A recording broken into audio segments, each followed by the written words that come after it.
धन्यवाद speaker sir.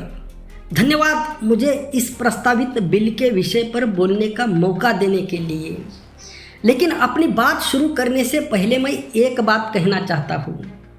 मैं इस बात से बहुत उत्साहित और आश्वस्त हुआ कि इस देश के भविष्य ने हमारी सड़कों पर क्या किया। यह गुस्सा नहीं था, यह हिंसा नहीं थी, यह नफरत नहीं थी। यह इस देश के युवाओं की, इस देश की भविष्य की पीढ़ी की एक गहरी अभिव्यक्ति थी। और मुझे लगता है कि कभी सभी राजनीतिक पार्टियों को इस अभिव्यक्ति का सम्मान करना चाहिए, जिसमें मेरे बीजेपी के मित्र भी शामिल हैं। दरअसल मुझे पूरा विश्वास है और मैंने इसके उदाहरण भी देखे हैं। अगर बीजेपी में मेरे मित्र अपने ही बच्चों से जाकर पूछे कि वे अपने भाई बहनों को जो करते हुए देख रहे हैं उसके बारे में क्या सोचते हैं, तो मुझे पूरा विश्वास है कि उन्हें अपने ही बच्चों के बीच भी सहमति मिलेगी। जो कुछ हुआ है उसमें कुछ भी गलत नहीं है और हर भारतीय को इस पर गर्व होना चाहिए। अब मुझे लगा कि मैं अगली पीढ़ी के बारे में भाषण देने जा रहा हूँ, तो मैं सोच रहा था मैं इस भाषण की शुरुआत कैसे करूँ, इस भाषण की शुरुआत क्या होनी चाहिए। और मैंने सोचा कि स्पीकर सर, इसकी एक अच्छी शुरुआत उन कुछ छात्राओं के साथ हुई मेरी बातचीत से हो सकती है। उन्होंने मुझे एक बहुत दिलचस्प नज़रिया दिया। यह उनका नज़रिया था, लेकिन मुझे लगता है कि मैं भी इस नज़रिए से सहमत हूँ। मैं पहले इसी सोच को आपके सामने रखना चाहता हूँ। मैंने उस लड़की से पूछा, तुमने मुझसे कहा कि तुम एक छात्रा हो, इसका मतलब क्या है? क्या इसका मतलब है कि तुम कॉलेज में पढ़ती हो? क्या इसका मतलब है कि तुम स्कूल में पढ़ती हो? क्या इसका मतलब है कि तुम किताबें पढ़ती हो? आखिर इसका मतलब क्या है? उसने मुझे सबसे खूबसूरत जवाब दिया। उसने कहा, छात्र वह है जिसका मन खुला हो और दिल खुला हो। एक छात्र शुरुआत से ही यही स्वीकार करता है कि वह सब कुछ नहीं जानता। छात्र यह स्वीकार करता है कि आज वह जानता है और आज वह जो जानता है बाद में नया ज्ञान आने पर उससे आगे निकल सकता है। छात्र यह समझता है कि ब्रह्मांड लगातार बदल रहा है, लगातार गतिशील है, लगातार आगे बढ़ रहा है। और इसीलिए छात्र यह भी समझता है कि ज्ञान भी लगातार बदलता रहता है। मैंने उससे पूछा, एक छात्र की सबसे महत्वपूर्ण खूबी क्या है? उसने एक सेकंड में जवाब दिया, विनम्रता। मैंने पूछा क्यों? उसने कहा, क्योंकि छात्र जानता है कि वह पूरी सच्चाई नहीं जानता। छात्र दूसरे सभी जीवित प्राणियों और दूसरे सभी इंसानों की सच्चाई का सम्मान करता है। जैसे कि गांधी जी ने अपने आत्मकथन में कहा था, सच्चाई की मेरी खोज, इसका मतलब है यह मेरी सच्चाई है, आपकी सच्चाई अलग हो सकती है। फिर मैंने उससे अगला सवाल पूछा। मैंने कहा, तुमने छात्र की श्रेणी को बहुत अच्छी तरह परिभाषित किया है, लेकिन इसके अलावा और कौन है? उसने कहा, लोगों का एक और समूह है, वे छात्र नहीं है। मैंने पूछा कौन है? उसने कहा, वे पूरी तरह से आश्वस्त है कि उन्हें सब कुछ पता है। वे मानते हैं कि ब्रह्मांड स्थिर है। वे मानते हैं कि ज्ञान उनके अंदर से निकलता है। वे मानते हैं कि वे भगवान है। वे मानते हैं कि जो कुछ भी जानना है वह सब उन्हें पहले से पता है। वे अहंकारी है, वे अहंकारी है, वे सुनते नहीं हैं। वे दूसरे लोगों की सच्चाई का सामना नहीं करते। तो मैंने उससे पूछा, तुम ऐसे लोगों को क्या कहती हो? उसने कहा, मैं उन्हें बेवकूफ़ कहती हूँ। तो मैंने उससे पूछा, तुम इतनी चिंतित क्यों हो? उसने मुझसे कहा, इस दुनिया में दो श्रेणियाँ हैं, एक छात्र। उसने कहा कि किसान भी छात्र हो सकता है, वकील भी छात्र हो सकता है, डॉक्टर भी छात्र हो सकता है, बेरोजगार युवा भी छात्र हो सकता है। क्योंकि छात्र होने का मतलब है सीखने की प्यास, समझने की प्यास, बिल्कुल एक स्पंज की तरह। आप हर चीज़ को अपने अंदर लेना चाहते हैं, आप समझना चाहते हैं। यह खूबसूरत है। यहाँ तक कि आप बाकी पूरे ब्रह्मांड का भी सम्मान करते हैं। फिर मैंने पूछा, और ये बेवकूफ़ लोग? उसने कहा, ये लोग किसी की भी बात नहीं सुनते। मैंने पूछा, ऐसा क्यों हो रहा है? वह मुझे समझाने लगी, स्पीकर सर कृपया 8 मिनट, मैं अपने बारे में बात नहीं कर रहा हूँ सर, मैं छात्र की परिभाषा बता रहा हूँ, मुझे अपनी बात पूरी करने दीजिए सर। तो मैंने कहा, सर छात्र सच्चाई को अपने सामने रखता है। जैसे गांधी जी ने कहा था कि उनके घर की खिड़कियाँ सभी दिशाओं से आने वाली हवाओं के लिए खुली है। फिर मैंने पूछा, और उस दूसरे व्यक्ति का क्या? उसने कहा, छात्र की पहचान यह है कि वह सच्चाई को अपने सीने पर गर्व से पहनता है, सच्चाई उसके सामने लिखी होती है। और मैंने पूछा, और दूसरे प्रकार के व्यक्ति का क्या? उसने कहा, दूसरे प्रकार के व्यक्ति को एक छवि की ज़रूरत होती है, उसे एक छवि बनानी पड़ती है, और वह छवि सच्ची नहीं होती, क्योंकि वह व्यक्ति भगवान होने का दिखावा करने की कोशिश कर रहा है, इसलिए उसे एक बहुत बड़ी छवि बनानी पड़ती है। फिर मैंने एक और सवाल पूछा, सर माफ़ कीजिए सर। उसने कहा, अंधभक्त यह व्यक्ति है जो पूरी तरह से आश्वस्त है कि दूसरा व्यक्ति भगवान है।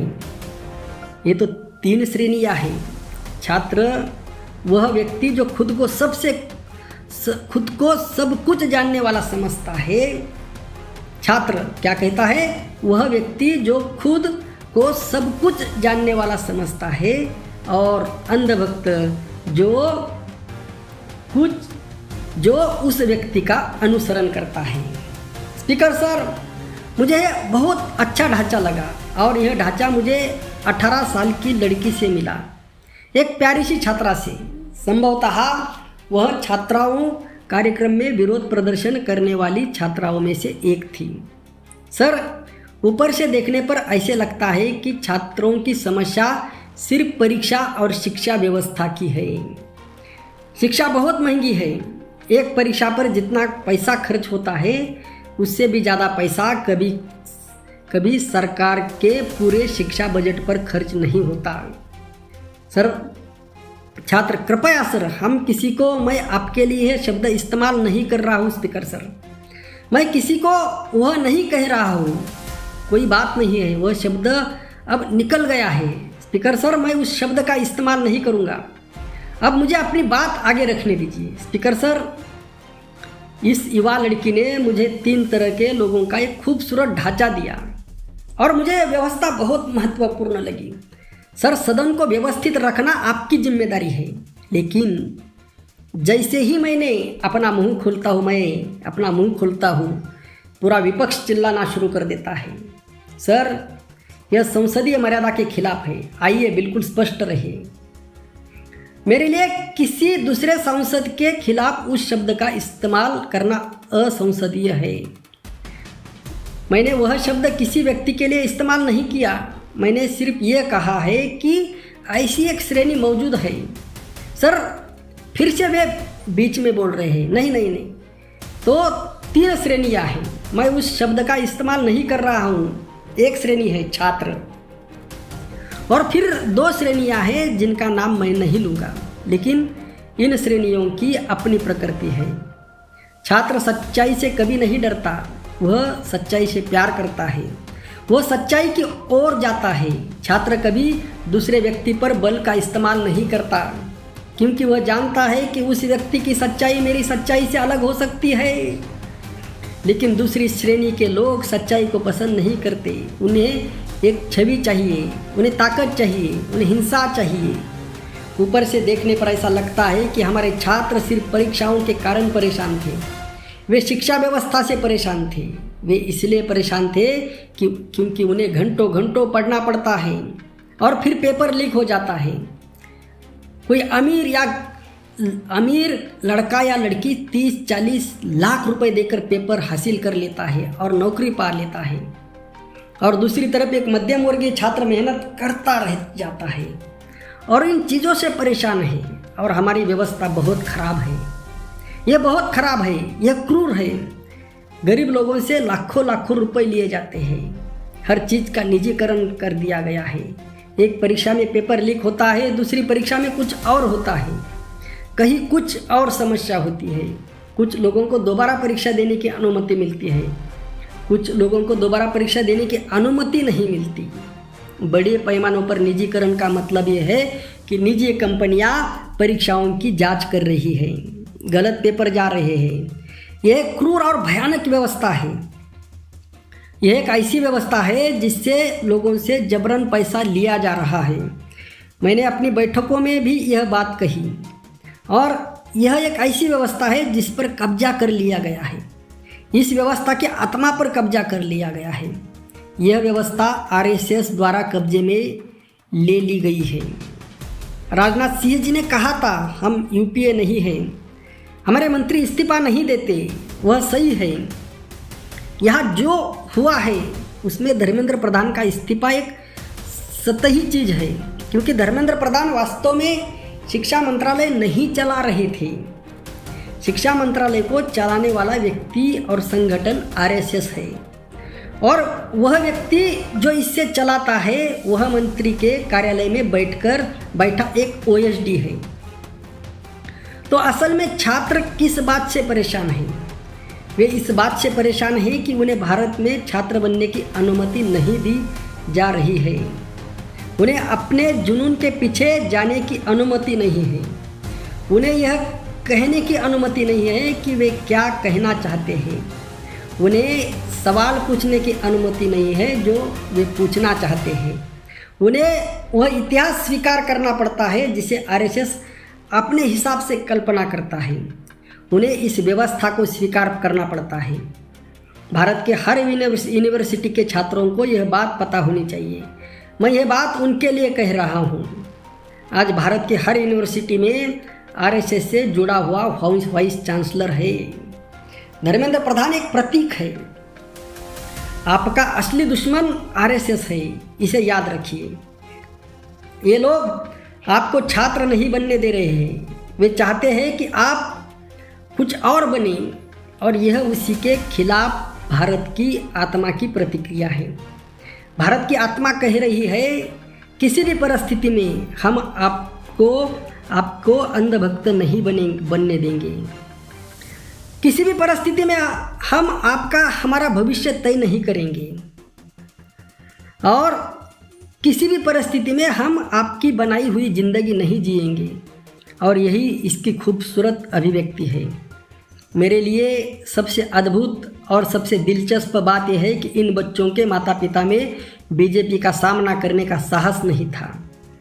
इन बच्चों के माता पिता में आरएसएस का सामना करने का साहस नहीं था। और फिर इन बच्चों ने बहादुर होकर, कल्पनाशील होकर, शक्तिशाली होकर आप उनके सामने जो कुछ भी लेकर आए उसका सामना किया। मुझे आरएसएस का सामना करने का कुछ अनुभव है। मुझे नरेंद्र मोदी जी का सामना करने का भी कुछ अनुभव है। मुझे इस पूरे समूह का सामना करने का भी कुछ अनुभव है। लेकिन असली खेल उनका सामना करने का नहीं है। उनमें कुछ नहीं है, आरएसएस में कुछ नहीं है। असली खेल है अपने डर का सामना करना, और यही छात्रों ने किया। छात्रों ने अपने डर पर विजय हासिल की। छात्रों ने इस विचार को चुनौती दी कि आप उनका जीवन बर्बाद कर सकते हैं। उन्होंने इस विचार को चुनौती दी कि आप उनका करियर बर्बाद कर सकते हैं। उन्होंने सवाल पूछा, आप हमें नौकरी क्यों नहीं दे रहे हैं? उन्होंने सवाल पूछा, हम उस व्यक्ति से प्यार क्यों नहीं कर सकते जिसे हम पसंद करते हैं? उन्होंने सवाल पूछा, आप अलग अलग धर्मों पर हमला क्यों करते हैं? उन्होंने ये सारे सवाल पूछे, और उन्होंने ये सवाल सार्वजनिक रूप से पूछे और कुछ नहीं कर पाए। और आज मुझे यह देखकर बहुत खुशी हो रही है कि इस देश के तथाकथित गृह मंत्री में यहाँ आकर बैठने का साहस नहीं है। उनमें यहाँ आकर बैठने का साहस नहीं है। मैंने गृह मंत्री को देखा, मैंने उनकी गाड़ी देखी। 30 गाड़ियों का काफिला था और गृह मंत्री गाड़ी के अंदर बैठे हुए थे। वह इस तरह बैठे हुए थे जैसे डरे हुए हो। स्पीकर सर, ये क्या है? गृह मंत्री आज यहाँ क्यों नहीं है? गृह मंत्री आज यहाँ इसलिए नहीं है कि क्योंकि वे डरे हुए हैं। वह देश का गृह मंत्री है। गृह मंत्री, सरगृह मंत्री, सरगृह मंत्री।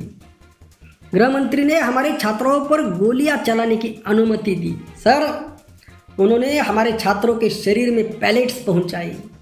उन्होंने भारत के छात्रों पर गोली चलाने का आदेश दिया। स्पीकर सर, बल के इस्तेमाल की अनुमति, बल का इस्तेमाल केवल गृह मंत्री द्वारा अधिकृत किया जा सकता है।